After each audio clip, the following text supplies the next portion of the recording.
ಕಾರ್ತಿಕ ಮಾಸದ ಸಂಕಷ್ಟಿ ಚತುರ್ಥಿಯಾಗಿದ್ದರಿಂದ ಹೊನ್ನಾವರದ ಇಡಗುಂಜಿ ಗಣಪತಿ ದೇವಸ್ಥಾನಕ್ಕೆ ಬೆಳಗಿನಿಂದಲೇ ಬಂದು ಹೋಗುವ ಜನಸಂಖ್ಯೆ ಜಾಸ್ತಿ ಇತ್ತು. ಸುಮಾರು 55-60 ವರ್ಷ ವಯಸ್ಸಿರಬಹುದೇನೋ. ಅರ್ಧ ತಲೆ ನೆರೆತಿದ್ದ ಹೆಂಗಸೊಬ್ಬಳು ದೇವಸ್ಥಾನದ ಹೊರ ಆವರಣದಲ್ಲಿದ್ದ ಚಂದ್ರಶಾಲೆಯ ಹಾಸುಗಲ್ಲಿನ ಮೇಲೆ ಕೆನ್ನೆಗೆ ಕೈಯೂರಿಕೊಂಡು ಕುಳಿತಿದ್ದಳು. ಅವಳ ಮನಸ್ಸು ಎಲ್ಲಿತ್ತೋ ಏನೋ, ಕಣ್ಣು ಮಾತ್ರ ಹೋಗಿ ಬರೋ ಜನರ ಕಡೆಗಿತ್ತು. ಅವಳಿಂದ ಅನತಿ ದೂರದಲ್ಲಿದ್ದ ಇನ್ನೊಂದು ಹಾಸುಗಲ್ಲಿನ ಮೇಲೆ ಹಲವಾರು ಶ್ರೀಮಂತರುಗಳಲ್ಲಿ ಒಬ್ಬರಾಗಿದ್ದ ರಾಜ್ಗೋಪಾಲ್ ರವರು ಕೂಡ ಕುಳಿತಿದ್ದರು. ಅಲ್ಲಿ ಓಡಾಡುತ್ತಿದ್ದ ಜನರು ಅವರನ್ನು ಗಮನಿಸುತ್ತಿದ್ದರಾದರೂ ಅವರು ಮಾತ್ರ ಯಾರನ್ನೂ ಗಮನಿಸುವ ಸ್ಥಿತಿಯಲ್ಲಿರಲಿಲ್ಲ. ಹಾಗೆ ನೋಡಿದ್ರೆ ಅವರಲ್ಲಿಗೆ ಬರಬೇಕೆಂದೇನೂ ಬಂದಿರಲಿಲ್ಲ. ಹೀಗೆ ಬೆಳಗ್ಗೆಯಿಂದ ಮನೆಯಲ್ಲಿರಲೂ ಆಗದೆ, ಆಫೀಸ್ನಲ್ಲಿ ಕುಳಿತು ಕೆಲಸದ ಕಡೆ ಗಮನ ಹರಿಸಲೂ ಆಗದೆ, ಒಂದು ರೀತಿ ಮನಃಶಾಂತಿ ಇಲ್ಲದೆ ತೊಳಲಾಡಿ ಕೊನೆಗೆ ಇಲ್ಲಿ ಬಂದು ಕೂತಿದ್ರು. ಅವರ ಮನಸ್ಸೆನ್ನುವುದು ಪ್ರಶಾಂತವಾದ ನೀರಿಗೆ ಕಲ್ಲುಗಳನ್ನು ಎತ್ತಿ ಎತ್ತಿ ಹೊಡೆದಲ್ಲಿ ಹೇಗಾಗುವುದೋ ಹಾಗೆ ರಾಡಿಯಾಗಿ ಹೋಗಿತ್ತು. ಒಂದು ದಿನಕ್ಕೂ ತಮ್ಮ ಬಗ್ಗೆ ಯೋಚಿಸಿಕೊಳ್ಳದ ಅವರು ಇಂದು ಇಲ್ಲಿ ಏಕಾಂಗಿಯಾಗಿ ಕುಳಿತು ತಮ್ಮ ಬಗ್ಗೆ ಯೋಚಿಸಿಕೊಳ್ಳುವ ಸಂದರ್ಭವನ್ನು ಇಂದು ಅವರ ಮಗ ಸೊಸೆಯಂದಿರು ಕಲ್ಪಿಸಿಬಿಟ್ಟಿದ್ದರು. ಅವರ ಹೆಂಡತಿ ತೀರಿಕೊಂಡು 10-12 ವರ್ಷವಾಗಿರಬಹುದೇನೋ. ಆಗಿನಿಂದಲೂ ಅವರು ತಮ್ಮ ಮಕ್ಕಳಿಗಾಗಿ ಮೊಮ್ಮಕ್ಕಳಿಗಾಗಿ ಅವರ ಸುಖ ಸಂತೋಷಕ್ಕಾಗಿ ದುಡಿಯುತ್ತಾ ಅವರಿಗಾಗಿಯೇ ಮಿಡಿಯುತ್ತಾ ಮುಂದಿನ 3 ತಲೆಮಾರು ಕೂತು ತಿನ್ನುವಷ್ಟು ಆಸ್ತಿ ಮಾಡಿಡುವ ಸಲುವಾಗಿ ನಿನ್ನೆ ಮೊನ್ನೆಯವರೆಗೂ ಅವಿಶ್ರಾಂತ ದುಡಿದಿದ್ದರು. ಅಂತಹ ಒಬ್ಬ ಶ್ರಮಜೀವಿಯನ್ನು ಇಂದು ಮಗ ಸೊಸೆಯರು ಸೇರಿಕೊಂಡು ಒಬ್ಬ ಅಸ್ಪೃಶ್ಯನನ್ನು ಕಾಣುವಂತೆ ಕಂಡಾಗ ಅವರ ಮನಸ್ಸು ಹೇಗಾಗಿರಬೇಡ? ಮನುಷ್ಯರು ಅಂದಮೇಲೆ ಅವರಿಗೆ ಕಾಯಿಲೆ ಕಸಾಲೆ ಬಂದಿರುವುದುಂಟೆ, ಅಥವಾ ಅದಕ್ಕೆ ಶ್ರೀಮಂತರು ಬಡವರು ಅನ್ನೋ ಭೇದ ಭಾವ ಉಂಟೆ? ಹಾಗೆಯೇ ರಾಜ್ಗೋಪಾಲ್ ರವರಿಗೂ ಈಗಲೇ 6-7 ತಿಂಗಳಿಂದ ಒಂದು ಕಾಯಿಲೆ ಬಂದು ತಗುಲಿತ್ತು. ಸದಾ ಆಫೀಸ್ ಕಂಪನಿಯ ಬಗ್ಗೆ ತಲೆ ಕೆಡಿಸಿಕೊಳ್ಳುತ್ತಿದ್ದರಿಂದಲೋ ಏನೋ ದೇಹದ ಕಡೆ ಸರಿಯಾಗಿ ಗಮನ ಕೊಡದಿದ್ದುದರಿಂದ TB ಕಾಯಿಲೆ ಬಂದು ಅವರ ದೇಹದಲ್ಲಿ ಸೇರಿಕೊಂಡಿತ್ತು. ಅದೇನು ಗುಣವಾಗದ ಕಾಯಿಲೆಯೇನೂ ಅಲ್ಲ.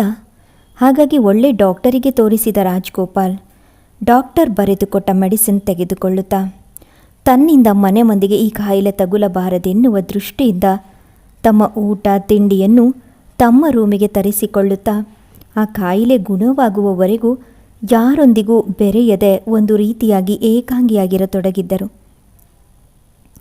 ಈಗ 15 ದಿನದ ಹಿಂದೆ ಅವರನ್ನು ಟ್ರೀಟ್ ಮಾಡ್ತಿದ್ದ ಡಾಕ್ಟರ್, ಇನ್ಮುಂದೆ ನಿಮಗೆ ಮಾತ್ರೆ ಇಂಜೆಕ್ಷನ್ನ ಅವಶ್ಯಕತೆ ಇಲ್ಲ, ನೀವೀಗ ಸಂಪೂರ್ಣ ಗುಣವಾಗಿದ್ದೀರಿ ಎಂದಾಗ ನಿಜಕ್ಕೂ ರಾಜ್ಗೋಪಾಲ್ ರವರಿಗೆ ತಲೆಯ ಮೇಲಿನ ಹೊರೆಯೊಂದನ್ನು ಇಳಿಸಿದಂತಾಗಿತ್ತು. ಇತ್ತೀಚಿನ ದಿನಗಳಲ್ಲಿ ಮನೆ ಮಂದಿಯೊಂದಿಗೆ ಸರಿಯಾಗಿ ಬೆರೆಯದೆ, ಅವರೆಲ್ಲರ ಜೊತೆ ಕುಳಿತು ಸರಿಯಾಗಿ ಊಟ ತಿಂಡಿ ಮಾಡದೆ ಮನಸ್ಸು ನಾಲಿಗೆ ಜಿಡ್ಡುಗಟ್ಟಿದಂತಾಗಿತ್ತು. ಅವರಿಗೆ ತಮಗೆ ಗುಣವಾದ ಸಂಗತಿಯನ್ನು ಅವರು ಮಗ ಸೊಸೆಯಂದರಿಗೆ ತಿಳಿಸಿದಾಗ ಅವರೆಲ್ಲರೂ ಸಂತೋಷವೇನೋ ವ್ಯಕ್ತಪಡಿಸಿದ್ದರು. ಆದರೆ ವಾರ 15 ದಿನಗಳು ಕಳೆದರೂ ಅವರುಗಳ ನಡವಳಿಕೆಯಲ್ಲೇನೂ ಬದಲಾವಣೆ ಕಾಣಲಿಲ್ಲ. ರೋಗಿಯೊಬ್ಬನನ್ನು ನೋಡುವ ದೃಷ್ಟಿಯಲ್ಲೇ ನೋಡತೊಡಗಿದ್ದರೆ ಹೊರತು ಒಂದು ದಿನಕ್ಕೂ ಗಂಡು ಮಕ್ಕಳಾಗಲಿ ಸೊಸೆಯಂದಿರಾಗಲಿ ಅವರ ಬಳಿ ಆತ್ಮೀಯವಾಗಿ ಕುಳಿತು ಮಾತಾಡಲಿಲ್ಲ. ಜೊತೆಯಲ್ಲಿ ಕುಳಿತು ಊಟ ಮಾಡೋಣ ಬನ್ನಿ ಎಂದಾಗಲಿ ಕರೆಯಲಿಲ್ಲ. ಅವರು ಡೈನಿಂಗ್ ಟೇಬಲ್ ಬಳಿ ಬಂದರೆ ಸಾಕು, ಒಬ್ಬೊಬ್ಬರು ಒಂದೊಂದು ಕಾರಣದಿಂದ ನುಣುಚಿಕೊಳ್ತಿದ್ರು. ಏನೋ 1-2 ದಿನ ಹೀಗೆ.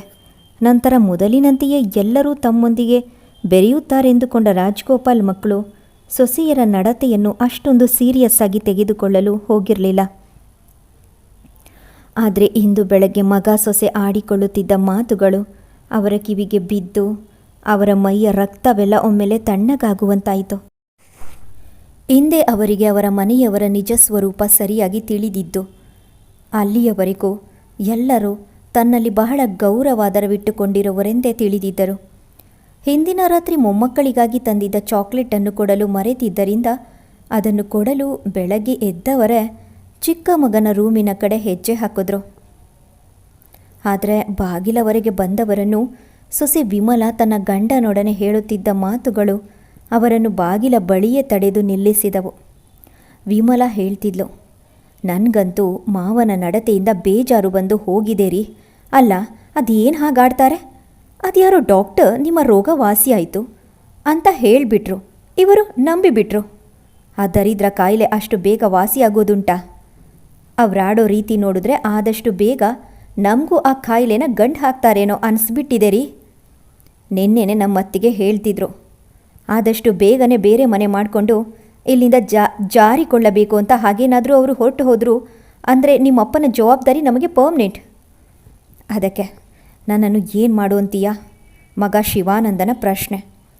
ಏನು ಮಾಡೋದು ಅಂದರೆ, ನಿಮ್ಮಣ್ಣ ಬೇರೆ ಹೊರಟು ಹೋಗೋದ್ರೊಳಗೆ ನಾವೇ ಬೇರೆ ಸಂಸಾರ ಮಾಡಿಬಿಡಬೇಕು.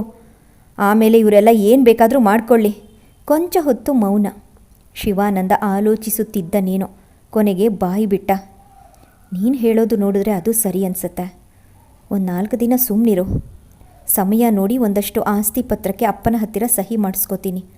ಅಲ್ಲಿವರೆಗೂ ಅತ್ತಿಗೆಗೇನಾದರೂ ಸಬೂಬು ಹೇಳಿ ಬೇರೆ ಮನೆ ವಿಚಾರ ಮನಸ್ಸಿಗೆ ಬರದೇ ಇರೋ ಹಾಗೆ ನೋಡ್ಕೊ. ಮತ್ತು ಮಾವನವರ ವಿಚಾರ ಈಗ ಹೇಗಿದ್ದೆವೋ ಹಾಗೆ ಇದ್ದುಬಿಡೋದು. ಆದಷ್ಟು ಮಕ್ಕಳು ಅವರ ಹತ್ತಿರ ಹೋಗದೇ ಇರೋ ಹಾಗೆ ನೋಡ್ಕೊ ಅಷ್ಟೆ.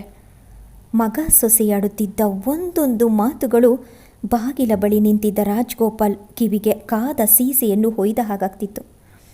ಇನ್ನು ಕೇಳಲು ಸಾಧ್ಯವಿಲ್ಲವೆಂಬಂತೆ ಕಿವಿಗಳೆರಡನ್ನು ಮುಚ್ಚಿಕೊಂಡವರೇ ರೂಮಿಗೆ ಬಂದುಬಿಟ್ರು. ಕಿವಿ ಮುಚ್ಚಿಕೊಂಡಿದ್ದರೂ ಮಗ ಸೊಸೆಯ ಮಾತುಗಳು ಕಿವಿಯೊಳಗೆ ಮೊಳಗಿದಂತಾಗ್ತಿತ್ತು.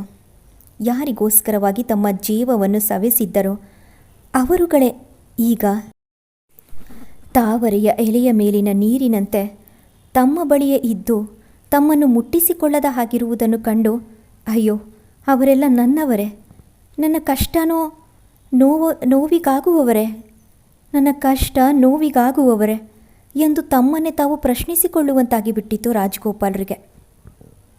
ಯೋಚಿಸಿದಷ್ಟು ಅವರ ಕೈಕಾಲು ತಣ್ಣಗಾಗತೊಡಗಿತು. ಇನ್ನು ಇಲ್ಲಿಯೇ ಇದ್ದಲ್ಲಿ ತಾನೇನಾಗಿ ಬಿಡುವನೋ ಎಂದುಕೊಂಡವರೇ ಸೀದಾ ಆಫೀಸ್ಗೆ ನಡೆದರು.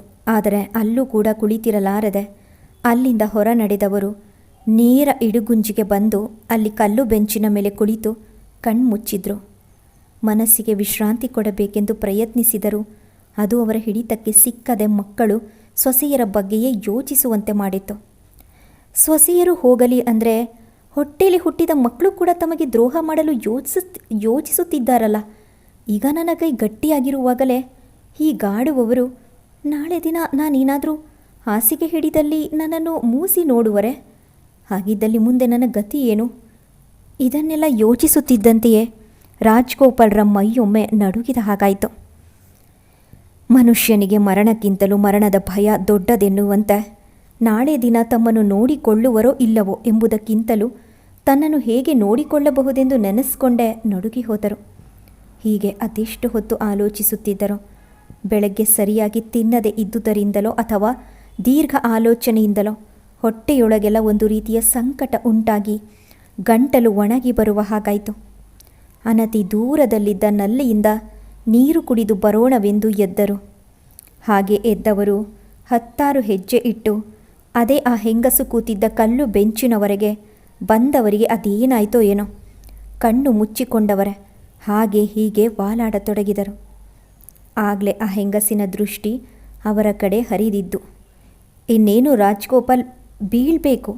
ಧಡಕ್ಕನೆ ಎದ್ದ ಆಕೆ ಅವರನ್ನು ಬೀಳದಂತೆ ಹಿಡಿದು ಅದೇ ಕಲ್ಲು ಬೆಂಚಿನ ಮೇಲೆ ಕೂರಿಸಿ ನಲ್ಲಿ ಇದ್ದ ಕಡೆ ಧಾವಿಸಿದವಳೆ ನೀರು ತಂದು ರಾಜ್ಗೋಪಾಲ್ರ ಮುಖಕ್ಕೆ ನೀರನ್ನು ಚಿಮುಕಿಸಿ ಕಣ್ಣೆರಡನ್ನು ನೀರಿನಿಂದ ಬರ್ಸಿದ್ಲು. ತಣ್ಣನೆಯ ಸ್ಪರ್ಶಕ್ಕೆ ನಿಧಾನವಾಗಿ ಕಣ್ಣು ತೆರೆದು ರಾಜ್ಗೋಪಾಲ್ ಕುಡಿಯಲು ನೀರು ಬೇಕೆಂದು ಸನ್ನೆ ಮಾಡಿದಾಗ ಯಾರೋ ಕೊಟ್ಟ ನೀರಿನ ಬಾಟಲಿಯನ್ನು ಅವರ ಕೈಗೆತ್ತು ನೀರು ಕುಡಿಯಲು ಸಹಾಯ ಮಾಡಿದರು. ಕೊಂಚ ಚೇತರಿಸಿಕೊಂಡ ರಾಜ್ಗೋಪಾಲ್ ಆಕೆಯ ಕಡೆ ಕೃತಜ್ಞತೆಯಿಂದ ನೋಡುತ್ತಾ, ತುಂಬ ಸಹಾಯವಾಯಿತಮ್ಮ ಎಂದಾಗ ನೀರಿನ ಬಾಟಲಿ ಪಕ್ಕಕ್ಕಿಟ್ಟ ಆಕೆ ಅವರನ್ನೇ ಅಚ್ಚರಿಯಿಂದ ನೋಡುತ್ತಾ ಕುಳಿತಳು. ಸರ್, ನೀವು ಇದೇನು ಸರ್ ಇಲ್ಲಿ? ಹೀಗೆ ಬಂದೆ, ಮುಖ ಒರೆಸಿಕೊಳ್ಳುತ್ತಾ ನಿಧಾನವಾಗಿ ನುಡಿದರು ರಾಜ್ಗೋಪಾಲ್. ಆಕೆ ಪುನಃ ಕೇಳಿದಳು, ನನ್ನ ಗುರ್ತೇನಾದರೂ ಸಿಕ್ತಾ ಸರ್? ರಾಜ್ಗೋಪಾಲ್ ಇಲ್ಲವೆನ್ನುವಂತೆ ತಲೆ ಆಡಿಸಿದ್ರು. ಅದು ಸರಿನೇ. ಅಷ್ಟು ಜನ ಕೆಲಸ ಮಾಡೋ ಕಂಪನಿ ನಿಮ್ಮದು. ಇನ್ನೂ ಆ ಜನಗಳ ಮಧ್ಯೆ ನನ್ನ ನೆನಪನ್ನು ಮಾತ್ರ ಇಟ್ಕೊಳ್ಳಬೇಕೆಂದು ಹೇಗೆ ಸಾಧ್ಯ? ನಿಮ್ಮ ಕಂಪನಿಯಲ್ಲಿ ಕೆಲಸ ಮಾಡ್ತಿದ್ದ ನಾಗೇಂದ್ರನ ಹೆಂಡತಿ ನಾನು. ಕಾಮಾಕ್ಷಿ ಅಂತ ನನ್ನ ಹೆಸರು. ಅವರು ಹೋದ್ಮೇಲೆ ನಾನು ಕೂಡ 6-7 ವರ್ಷ ನಿಮ್ಮ ಕಂಪನಿಯಲ್ಲಿ ಕೆಲಸ ಮಾಡಿದೆ. ಆಮೇಲೆ ಬಿಟ್ಬಿಟ್ಟೆ. ಓ ಹೌದಾ, ಸಾರಿ ಕಣಮ್ಮ, ಏನೂ ತಿಳ್ಕೋಬೇಡ. ಅವರ ನೀರಸ ಧ್ವನಿ ಕೇಳಿದ ಕಾಮಾಕ್ಷಿಗೆ ಅವರ ಮನಸ್ಸು ಯಾಕೋ ಸರಿ ಇಲ್ಲ ಅನ್ನಿಸ್ತು. ಅವರನ್ನೇ ನೋಡುತ್ತಾ ಕೇಳಿದ್ಲು, ಇದೇನು ಸರ್, ಅಷ್ಟು ಬ್ಯುಸಿಯಾಗಿರೋ ನೀವು ಇಲ್ಲಿ ಒಂಟಿಯಾಗಿ ಬಂದು ಕೂತಿದ್ದೀರಾ? ಎಲ್ಲರೂ ಕೈ ಬಿಟ್ಟ ಮೇಲೆ ಇನ್ನೆಲ್ಲಿ ಬಂದು ಕೂರಬೇಕು ಹೇಳು? ತಮಗೆ ಅರಿವಿಲ್ಲದಂತೆಯೇ ಆಡಿಬಿಟ್ಟಿದ್ದರು ರಾಜ್ಗೋಪಾಲ್. ಇದೇನು ಹೀಗೆ ಹೇಳ್ತಿದ್ದೀರಾ? ತುಂಬಿದ ಕುಟುಂಬ ನಿಮ್ಮದು, ಮನೆಯ ಹಿರಿ ಯಜಮಾನ ನೀವು. ನಿಮ್ಮ ಮಾತೆ ಮನೆಯಲ್ಲಿ ವೇದವಾಕ್ಯ. ಅಂಥದ್ರಲ್ಲಿ ನಿಮ್ಮನ್ನು ಕೈ ಬಿಡೋದು ಅಂದ್ರೇನು? ಅಂಥದ್ದೇನಾಯಿತು ಸರ್? ಕಾಮಾಕ್ಷಿಯ ಮಾತಿಗೆ ರಾಜ್ಗೋಪಾಲ್ ಮಾತಾಡಲಿಲ್ಲ. ಆಕಾಶದ ಕಡೆ ನೋಡಲಾರಂಭಿಸಿದರು. ಪುನಃ ಅವರು ಕಾಮಾಕ್ಷಿಯ ಕಡೆ ನೋಡಿದಾಗ ಅವರ ಕಣ್ಣಲ್ಲಿ ನೀರಿತ್ತು. ಅದನ್ನು ನೋಡಿ ಗಾಬರಿಯಿಂದ ಕಾಮಾಕ್ಷಿ ನೊಂದುಕೊಳ್ಳುತ್ತಾ ನೋಡಿದಳು. ಸರ್, ನಿಮ್ಮ ಕಣ್ಣಲ್ಲಿ ನೀರು? ತಪ್ಪಾಯಿತು, ನಾನು ಹಾಗೆ ಕೇಳಬಾರ್ದಿತ್ತೇನೋ. ನಿಮ್ಮ ಹತ್ರ ಏನೇನೋ ಅಂದು ನೋಯಿಸ್ಬಿಟ್ಟೆ ನಿಮ್ಮನ್ನು. ಯಾಕೋ ಆ ಕ್ಷಣದಲ್ಲಿ ತಮ್ಮ ಎದೆಯ ನೋವನ್ನು ಕಾಮಾಕ್ಷಿಯ ಹತ್ತಿರ ತೋಡಿಕೊಂಡು ಬಿಡಬೇಕನ್ನಿಸ್ತು ರಾಜ್ಗೋಪಾಲ್ಗೆ. ಅವರು ಈಗಿದ್ದ ಪರಿಸ್ಥಿತಿಯಲ್ಲಿ ಅನುಕಂಪ ತೋರಿಸುವ ಯಾರಾದರೊಬ್ಬ ವ್ಯಕ್ತಿ ಬೇಕಿತ್ತವರಿಗೆ. ಕಾಮಾಕ್ಷಿ ಸಿಕ್ಕಿದ್ದಳು. ತಮ್ಮ ಕೈ ಬೆರಳಿನಿಂದ ಕಣ್ಣೀರನ್ನು ತೊಡೆದುಕೊಂಡ ರಾಜ್ಗೋಪಾಲ್ ನಿಧಾನವಾಗಿ ನುಡಿದರು, ಇಲ್ಲ ಕಾಮಾಕ್ಷಿ, ನೀನು ಕೇಳಬಾರದೇನೂ ಕೇಳಲಿಲ್ಲ. ನೀನು ಹೇಳಿದ್ದೆಲ್ಲ ಸರಿ. ತುಂಬಿದ ಕುಟುಂಬದ ಹಿರಿ ಯಜಮಾನ ನಾನು, ಹಾಗಂತ ನಾನು ಕೂಡ ತಿಳ್ಕೊಂಡಿದ್ದೆ. ಆದರೆ ಈ ದಿನ ಗೊತ್ತಾಯಿತು, ಹಾಗಂತ ನಾನು ಮಾತ್ರ ತಿಳ್ಕೊಂಡಿದ್ದು ಅಂತ. ನಿಜಕ್ಕೂ ಈ ದಿನ ನನ್ನ ಪಾಲಿಗೆ ಯಾರೂ ಇಲ್ಲವೆಂದು ಗೊತ್ತಾಗ್ಬಿಡ್ತು. ಎಷ್ಟೇ ಭೋಗ ಭಾಗ್ಯವಿದ್ರೇನು, ಕೊನೆಯಲ್ಲಿ ನಂದಲಾಲನ ಬದುಕು ನಾಯಿ ಮರಿಯ ಪಾಲಾಯಿತು ಎನ್ನುವಂತೆ ನನ್ನ ಪರಿಸ್ಥಿತಿ ಕೂಡ. ಕೊನೆಯಲ್ಲಿ ನಂದಲಾಲನ ಬದುಕಿನ ಥರವೇ ಎನ್ನುವುದನ್ನು ಈ ದಿನ ಸೊಸೆ ಮಕ್ಕಳು ನನಗೆ ಮನದಟ್ಟು ಮಾಡಿಬಿಟ್ರು ಎಂದ ರಾಜ್ಗೋಪಾಲ್. ತಮಗೆ ಕಾಯಿಲೆ ಬಂದಾಗಿನಿಂದ ಹಿಡಿದು ಈ ದಿನ ಬೆಳಗ್ಗೆ ಮಗ ಸೊಸೆಯಾಡಿಕೊಂಡ ಮಾತು ತಮ್ಮ ಕಿವಿಗೆ ಬಿದ್ದುದರವರೆಗೂ ಹೇಳಿದಾಗ ಅದನ್ನು ಕೇಳಿದ ಕಾಮಾಕ್ಷಿಗೂ ತುಂಬ ಕೆಡುಕೆನಿಸ್ತು. 100 ಜನಕ್ಕೆ ಅನ್ನ ಕೊಡೋ ಇಂಥ ಪುಣ್ಯಾತ್ಮನಿಗೆ ಆ ದೇವರು ಇದೆಂಥ ಪರಿಸ್ಥಿತಿ ತಂದಿಟ್ಟ. ಹೋಗಿ ಹೋಗಿ ತನ್ನ ಬಳಿ ಇವರು ಸಂಕಟ ತೋಡಿಕೊಂಡಿದ್ದಾರೆಂದ ಮೇಲೆ ಇವರೆಷ್ಟು ನೊಂದು ಹೋಗಿರಬೇಡ. ಕಾಮಾಕ್ಷಿ ಯೋಚನೆ ಮಾಡುತ್ತಾ ಕುಳಿತಿರುವುದನ್ನು ಕಂಡು ತಪ್ಪಾಗಿ ಅರ್ಥೈಸಿಕೊಂಡ ರಾಜ್ಗೋಪಾಲ್, ಇದೆಲ್ಲ ಸಣ್ಣ ವಿಷಯ, ಇಷ್ಟಕ್ಕೆ ಈ ಮನುಷ್ಯ ಹೀಗಾಡ್ತಿದ್ದಾನಲ್ಲ ಅಂತ ಯೋಚನೆ ಮಾಡ್ತಿದ್ದೀಯಾ ಕಾಮಾಕ್ಷಿ? ನನ್ನ ಪರಿಸ್ಥಿತಿಯಲ್ಲಿ ನೀನೇ ಇದ್ದಿದ್ರೆ ಆಗ ನಿಂಗೂ ಗೊತ್ತಾಗ್ತಿತ್ತು ಈ ನೋವಿನ ಅನುಭವ ಏನು ಅಂತ. ಇಲ್ಲ ಸರ್, ನೀವು ನನ್ನ ತಪ್ಪಾಗಿ ಅರ್ಥ ಮಾಡ್ಕೊಂಡ್ರಿ. ನಾನು ನಿಮಗೆ ಒದಗಿದ ದುಸ್ಥಿತಿ ಬಗ್ಗೆನೇ ಯೋಚನೆ ಮಾಡ್ತಿದ್ದೆ. ಆ ದೇವರು ನಿಮ್ಮಂಥ ಒಳ್ಳೆ ಮನುಷ್ಯನಿಗೆ ಇಂಥ ನೋವು ಕೊಡಬಾರ್ದಿತ್ತು. ನಾನು ಕೂಡ ಇಲ್ಲಿಗೆ ಬಂದಿದ್ದು ನೋವಿನ ಮೂಟೆ ಹೊತ್ಕೊಂಡೆ. ಆದರೆ ಈಗ ನಿಮ್ಮ ಕಥೆ ಕೇಳಿದ ಮೇಲೆ ನೀವು ಕೂಡ ನಾನು ಹೋಗೋ ದೋಣಿಯಲ್ಲೇ ಪ್ರಯಾಣಿಸ್ತಿದ್ದೀರಾ ಅನ್ನೋದು ಗೊತ್ತಾಯಿತು. ಏನು, ನೀನು ಕೂಡ ನೊಂದೇ ಇಲ್ಲಿಗೆ ಬಂದಿದ್ದ? ತಮ್ಮ ನೋವನ್ನು ಬದಿಗಿಟ್ಟು ಕೇಳಿದರು ರಾಜ್ಗೋಪಾಲ್. ಹೌದು ಸರ್, ನನ್ನ ಕಥೆ ಕೇಳಿ ನೀವೇನು ಹೇಳ್ತಿರೋ ಏನೋ, ನನ್ನ ನೋವು ಕಷ್ಟ ನಿಮಗಿಂತಲೂ ಸ್ವಲ್ಪ ಜಾಸ್ತಿನೇ ಅನ್ನಬೇಕು. ನನಗೆ 2 ಮಕ್ಕಳು, ಒಂದು ಗಂಡು ಇನ್ನೊಂದು ಹೆಣ್ಣು. ನನ್ನ ಗಂಡ ಬದುಕಿರುವವರೆಗೂ ನಾನು ಎಲ್ಲೂ ಹೊರಗೆ ಕೆಲಸಕ್ಕೆ ಹೋದವಳೆ ಅಲ್ಲ. ಅವರು ಹಾರ್ಟ್ ಅಟ್ಯಾಕ್ ಆಗಿ ಹೋದ್ಮೇಲೆ ನೀವು ದೊಡ್ಡ ಮನಸ್ಸು ಮಾಡಿ ನನಗೂ ನಿಮ್ಮ ಕಂಪನಿಯಲ್ಲಿ ಕೆಲಸ ಕೊಟ್ರಿ. ಹಾಗಾಗಿ ಮುಂದಿನ ನಮ್ಮ ಜೀವನಕ್ಕೆ ಆ ಕೆಲಸ ದಾರಿಯಾಯಿತು. ನನ್ನ ಮಗ ತುಂಬ ಬುದ್ಧಿವಂತ, ಚೆನ್ನಾಗಿ ಓದಿ ಕಂಪ್ಯೂಟರ್ ಇಂಜಿನಿಯರಿಂಗ್ ಮಾಡಿಕೊಂಡ. ಅವನಿಗೆ ಒಳ್ಳೆ ಕಂಪನಿಯಲ್ಲಿ ಕೆಲಸ ಸಿಕ್ತು. ಹಾಗಾಗಿ ನಾನು ಕೆಲಸ ಬಿಟ್ಬಿಟ್ಟೆ. ಮಗ ಕೈ ತುಂಬ ದುಡಿಯಲಿಕ್ಕೆ ಶುರು ಮಾಡಿದ ಮೇಲೆ ಒಳ್ಳೊಳ್ಳೆ ಕಡೆ ಸಂಬಂಧ ಕೂಡ ಬರೋಕ್ಕೆ ಶುರುವಾಯಿತು. ಒಳ್ಳೆ ಶ್ರೀಮಂತರ ಕಡೆ ಹೆಣ್ಣನ್ನೇ ನನ್ನ ಮಗ ಒಪ್ಕೊಂಡ. ಮದುವೆನೂ ಆಯಿತು. ಸೊಸೆನೂ ಮನೆಗೆ ಬಂದಳು. ಅವಳು ಕೂಡ ಚೆನ್ನಾಗಿ ಓದಿದ್ದಳು. 1-2 ವರ್ಷ ಕುಳಿತಿದ್ದ ಹಾಗೆ ಮಗನಂತೂ ಒಂದು ಹಂತಕ್ಕೆ ಬಂದ. ಇನ್ನು ಮಗಳನ್ನು ಒಂದು ಒಳ್ಳೆ ದಡಕ್ಕೆ ಮುಟ್ಟಿಸ್ಬಿಟ್ರೆ ಆಮೇಲೆ ನನಗೆ ನಿಶ್ಚಿಂತೆ ಅಂತ ನಾನು ಅಂದ್ಕೊಳ್ತಿರೋ ಹಾಗೇನೆ ಒಂದು ಹೊಸ ಸಂಗತಿ ಬಂದು ನನ್ನ ಎದೆನ ಅಪ್ಪಳಿಸ್ಬಿಡ್ತು. ನನ್ನ ಗಮನಕ್ಕೆ ಬರ್ದಿರೋ ಹಾಗೆ ಮಗ ಸೊಸೆ ಅಮೇರಿಕಕ್ಕೆ ಹೇಗೋ ಪ್ಲ್ಯಾನ್ ಹಾಕ್ಕೊಂಡಿದ್ರು. ಅಲ್ಲಿ ನನ್ನ ಮಗ ವಿನಾಯಕನಿಗೆ ಒಳ್ಳೆ ಕಡೆ ಕೆಲಸ ಸಿಗೋ ಹಾಗೂ ಇತ್ತು. ಹಾಗಾಗಿ ಅವರನ್ನು ತಡೆಯೋ ಮಾತೇ ಇರಲಿಲ್ಲ. ಅವರೇನಾದರೂ ಹಾಗೆ ಅಮೇರಿಕಕ್ಕೆ ಹೊರಟು ಹೋದರೆ ಇಲ್ಲಿ ಮಗಳ ಮದುವೆ ಮಾಡುವವರು ಯಾರು ಅಂತ ಯೋಚನೆ ಶುರುವಾಗಿ ಒಂದಿನ ನನ್ನ ಮಗನನ್ನೇ ಕೇಳಿಬಿಟ್ಟೆ. ನೀನು ಮಾಡ್ತಿರೋದು ಚೆನ್ನಾಗಿದೆಯೇನೋ? ನಿನ್ನ ತಂಗಿ ಬೆಳೆದು ಕೂತಿದ್ದಾಳೆ, ಅವಳಿಗೆ ಒಳ್ಳೆ ಕಡೆ ಗಂಡು ನೋಡಿ ಮದುವೆ ಮಾಡಬೇಕು. ನೀನು ನೋಡಿದರೆ ಹೆಂಡ್ತಿನೂ ಕರ್ಕೊಂಡು ಅಮೇರಿಕಕ್ಕೆ ಹೋಗಿ ಕೂರೋ ಯೋಚನೆ ಮಾಡ್ತಿದ್ದೀಯಲ್ಲ, ಅದು ನೀನು ಅಲ್ಲಿಗೆ ಹೋದರೆ ಇಲ್ಲಿ ನನ್ನ ಗತಿ ಏನೋ? ಮಗ ಮಾತಾಡಲಿಲ್ಲ. ಹೆಂಡತಿ ಕಡೆ ನೋಡ್ದ. ನಿಮ್ಮ ಪ್ರಶ್ನೆಗೆಲ್ಲ ನಾನು ಉತ್ತರ ಕೊಡ್ತೀನಿ ಅತ್ತೆ, ಸ್ವಲ್ಪ ಹೊತ್ತು ತಡ್ಕೊಳ್ಳಿ ಎಂದ ನನ್ನ ಸೊಸೆ ಗಂಡನಿಗೆ ಆಫೀಸ್ಗೆ ಹೋಗಲು ಸನ್ನೆ ಮಾಡಿದ್ಲು. ನಾನು ನೋಡ್ತಾ ಇದ್ದ ಹಾಗೇನೆ ವಿನಾಯಕ ಆಫೀಸ್ಗೆ ಹೊರಟು ಹೋದ. ಸ್ವಲ್ಪ ಹೊತ್ತಿಗೆಲ್ಲ ನನ್ನ ಸೊಸೆಯ ಅಪ್ಪ ಒಂದು ಬ್ಯಾಗ್ ತೊಗೊಂಡು ಬಂದರು. ಆ ಬ್ಯಾಗನ್ನು ನನ್ನ ಮುಂದೆ ಇಟ್ಟ ಸೊಸೆ, ಇದರಲ್ಲಿ ಲಕ್ಷಗಟ್ಟಲೆ ಹಣ ಇದೆ. ನಿಮ್ಮ ಮಗನ್ನ ಇದುವರೆಗೂ ಓದಿಸಿ ಬೆಳೆಸಿ ದೊಡ್ಡೋನು ಮಾಡಿದ ಖರ್ಚಿಗೆ ಮಿಗಿಲಾಗಿ ಹಣ ಇದೆ ಇದರಲ್ಲಿ. ಈ ಹಣದಿಂದ ನಿಮ್ಮ ಮಗಳ ಮದುವೆ ಮಾಡಿ ಉಳಿದದ್ದನ್ನು ನಿಮ್ಮ ಖರ್ಚಿಗೆ ಇಟ್ಕೊಳ್ಳಿ. ಇವತ್ತಿಂದ ವಿನಾಯಕ ನಿಮ್ಮ ಮಗ ಅಲ್ಲ, ಬರೀ ನನ್ನ ಗಂಡ ಮಾತ್ರ. ಫಾರಿನಿಗೆ ಹೋಗೋವರೆಗೂ ನಾನು ನನ್ನ ಗಂಡ ನಮ್ಮ ತಂದೆ ಮನೆಯಲ್ಲಿ ಇರ್ತೀವಿ ಎಂದವಳೆ ನನ್ನೊಂದು ಮಾತಿಗೂ ಅವಕಾಶ ಕೊಡದೆ ಇರೋ ಹಾಗೆ ತಂದೆ ಜೊತೆ ನಡೆದೇ ಬಿಟ್ಲು. ಸಂಜೆ ಮಗ ಬಂದ ಕೂಡಲೇ ಮಾತಾಡಬೇಕು ಅಂದ್ಕೊಂಡೆ. ಆದರೆ ಮಗ ಸಂಜೆ ಮಾವನ ಮನೆಯಿಂದಲೇ ರೇವತಿ ಎಲ್ಲ ಹೇಳಿದಾಳಂತಲ್ಲ, ಇನ್ನೂ ಪದೇ ಪದೇ ಇಲ್ಲಿಗೇನಾದರೂ ಫೋನುಗೀನು ಮಾಡಿಯಾ ಎಂದಷ್ಟೇ ಹೇಳಿ ಫೋನ್ ಇಟ್ಬಿಟ್ಟ. ಆಯಿತು, ಅಲ್ಲಿಗೆ ನನ್ನ ಮಗನ ಸಂಬಂಧ ಮುಗಿದು ಹೋಯಿತು ಅಂದ್ಕೊಂಡು 2 ತೊಟ್ಟು ಕಣ್ಣೀರು ಹಾಕಿದೆ. ನಾನು ಮಗಳ ಮದುವೆ ಕಡೆ ಗಮನ ಕೊಟ್ಟೆ. ನನ್ನ ಪುಣ್ಯಕ್ಕೆ ತುಂಬ ಒಳ್ಳೆಯ ಅಳಿಯ ಸಿಕ್ಕದ. ಮಗಳಿಗೆ ಒಂದು ಮಗುನೂ ಆಯಿತು. ಮಗಳು ಕೂಡ ಕೆಲಸಕ್ಕೆ ಹೋಗ್ತಾ ಇದ್ದಿದ್ದರಿಂದ ಮಗ ನನ್ನ ಹತ್ರನೇ ಬೆಳೀತಿತ್ತು.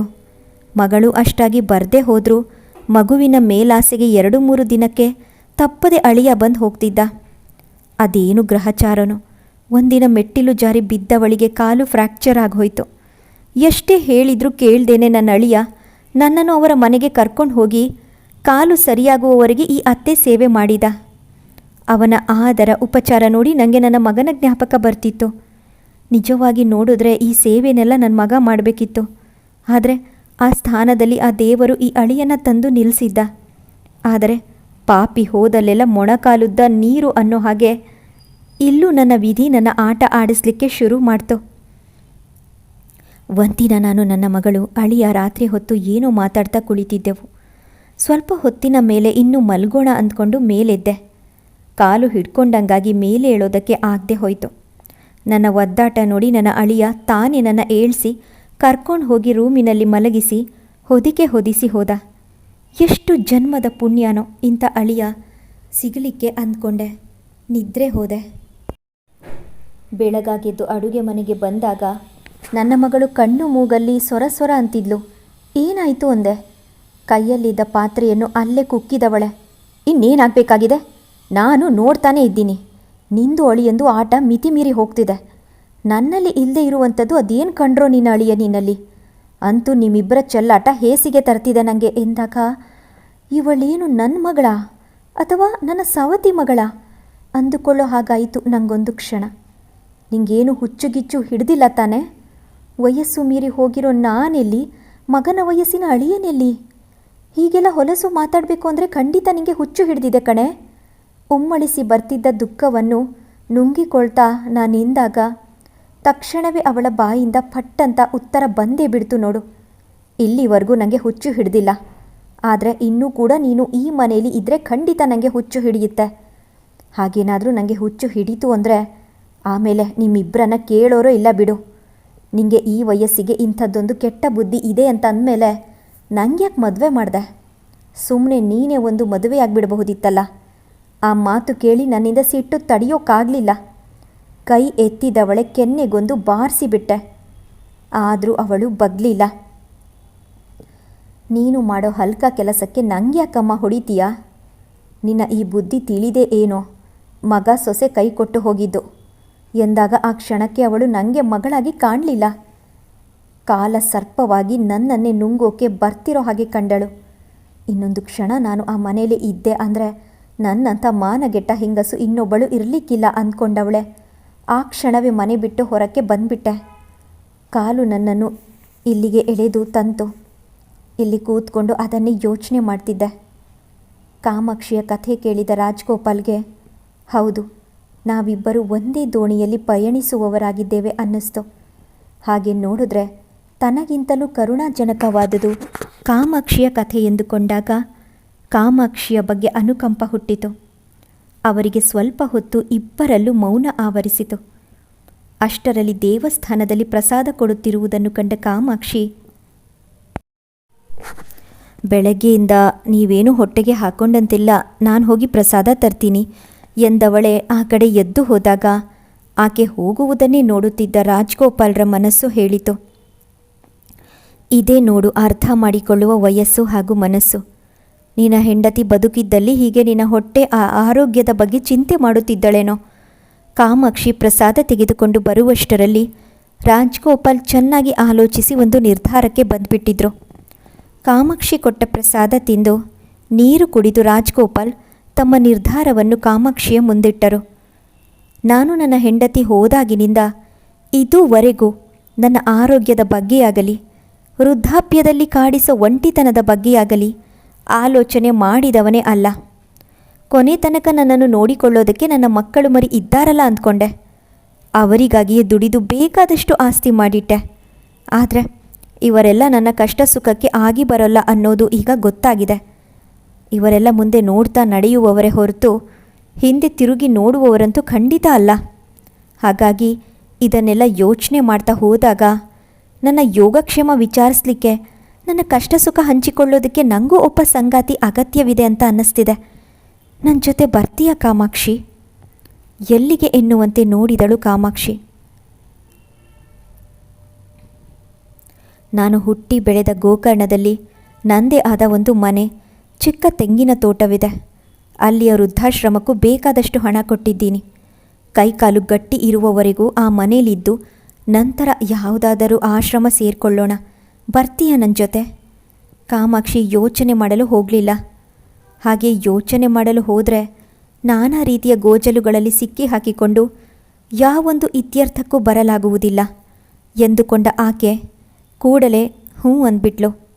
ನೀವೀಗ ಇದ್ದಕ್ಕಿದ್ದಂತೆ ಕಾಣಿಯಾಗಿ ಹೋದರೆ ಮನೆಯವರು ಹುಡುಕೋದಿಲ್ವೇ? ಕಾಮಾಕ್ಷಿ ತನ್ನ ಅನುಮಾನ ಮುಂದಿಟ್ಟಾಗ ರಾಜ್ಗೋಪಾಲ್ರ ಮುಖದಲ್ಲಿ ಒಂದು ಕಿರುನಗೆ ಹಾದು ಹೋಯಿತು. ಹುಡುಕೋದಿಲ್ಲ ಅಂತೇನಿಲ್ಲ, ಒಂದೆರಡು ದಿನ ಹುಡುಕಿದ ಹಾಗೆ ನಾಟಕವಾಡಿ ನಂತರ ಹೇಗೂ ವಯಸ್ಸಾಗಿದೆ, ತಲೆ ಕೆಟ್ಟು ಎತ್ತ ಹಾಳಾಗಿ ಹೋದ್ನೋ ಅಂದ್ಕೊಂಡು ನಮ್ಮಪ್ಪ ಯಾತ್ರೆ ಹೋಗಿದ್ದಾರೆ ಅಂತ ಸುದ್ದಿ ಹಬ್ಬಿಸಿ ತಮ್ಮ ಪಾಡಿಗೆ ತಾವು ಹಾಯಾಗಿರ್ತಾರೆ. ಅದು ಸರಿ, ಗೋಕರ್ಣದಲ್ಲಿ ನನ್ನ ಬಗ್ಗೆ ಯಾರಾದರೂ ಕೇಳಿದರೆ ಏನು ಹೇಳ್ತೀರಾ? ಕಾಮಾಕ್ಷಿ ಪುನಃ ಕೇಳಿದಳು. ನನ್ನ ಸಂಗಾತಿ ಅಂತ ಹೇಳ್ತೀನಿ. ಈ ಮುಪ್ಪಿನಲ್ಲಿ ಇನ್ನು ಮುಂದೆ ನಿಂಗೆ ನಾನು ಊರುಗೋಲು, ನನಗೆ ನೀನು ಊರುಗೋಲು, ಏನಂತೀಯ? ಕಾಮಾಕ್ಷಿಯ ಕಣ್ಣಲ್ಲಿ ಫಳಕ್ಕನೆ ನೀರು ಚಿಮ್ಮಿತು. ಅದು ಆನಂದ ಭಾಷ್ಪವೋ ಅಥವಾ ಕೃತಜ್ಞತೆಗೋ ಗೊತ್ತಾಗಲಿಲ್ಲ. ಅಂತೂ ರಾಜ್ಗೋಪಾಲ್ರ ಬಗ್ಗೆ ಅವಳ ಹೃದಯ ತುಂಬಿ ಬಂದಿದ್ದೇನೋ ನಿಜ. ಅಂತೂ ಬೆಳಗ್ಗೆ ಇಲ್ಲಿಗೆ ಬರುವಾಗ ಒಬ್ಬರ ಮುಖ ಒಬ್ಬರು ನೋಡದೆ ತಮ್ಮದೇ ಆದ ನೋವಿನ ಮೂಟೆಯನ್ನು ಹೊತ್ಕೊಂಡು ಬಂದಿದ್ದ ಅವರಿಬ್ಬರು ಈಗ ತಮ್ಮ ತಮ್ಮ ನೋವನ್ನು ಪರಸ್ಪರ ಹಂಚಿಕೊಳ್ಳುತ್ತಾ, ಒಬ್ಬರ ದುಃಖಕ್ಕೆ ಇನ್ನೊಬ್ಬರು ಸ್ಪಂದಿಸುತ್ತಾ, ಕೊನೆಗೆ ಇಬ್ಬರೂ ಸಂಗಾತಿಗಳಾಗಿ ಬದುಕು ಸವೆಸುವ ನಿರ್ಧಾರಕ್ಕೆ ಬಂದವರಾಗಿ ಅಲ್ಲಿಂದೆದ್ದು ಹೊರ ನಡೆದಾಗ ಇಬ್ಬರ ಮನಸ್ಸು ಹಗುರವಾಗಿತ್ತು. ಕಥೆ ಇಷ್ಟವಾಗಿದ್ದಲ್ಲಿ ಚಾನಲನ್ನು ಸಬ್ಸ್ಕ್ರೈಬ್ ಮಾಡಿ, ಲೈಕ್ ಮಾಡಿ, ನಿಮ್ಮ ಅನಿಸಿಕೆ ಅಭಿಪ್ರಾಯಗಳನ್ನು ಕಮೆಂಟಲ್ಲಿ ತಿಳಿಸಿ. ಸಿಗ್ತೀನಿ ಮುಂದಿನ ಕಥೆಯೊಂದಿಗೆ. ಧನ್ಯವಾದಗಳು.